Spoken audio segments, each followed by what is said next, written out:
E'tibor bering, jinoyatchilar to'dasining juda yaxshi harbiy tayyorgarlik ko'rgan yigitlar ekanligini hatto mahbuslar ham bir qarashdayoq anglashgan.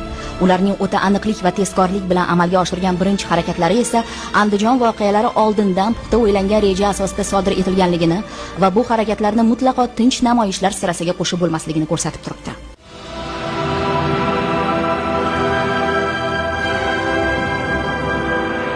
Andijon voqealarini sodir etganlar o'sha kunlari o'z xatti-harakatlarini 23 nafar akromiylarni nohaq qamashgani uchun bosh ko'tardik deb baholashga urinadi.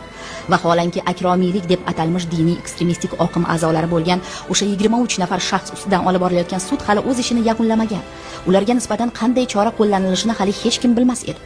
Buning ustiga Andijon voqealarini sodir etganlar akromiylarni qamoqdan qochirish bilan cheklanib qolmadilar. Endi ular bir yo'la 3 obyektga, Andijon viloyat ichki ishlar boshqarmasi, viloyat milliy xavfsizlik xizmati boshqarmasi va viloyat hokimligi binolariga hujum qildilar.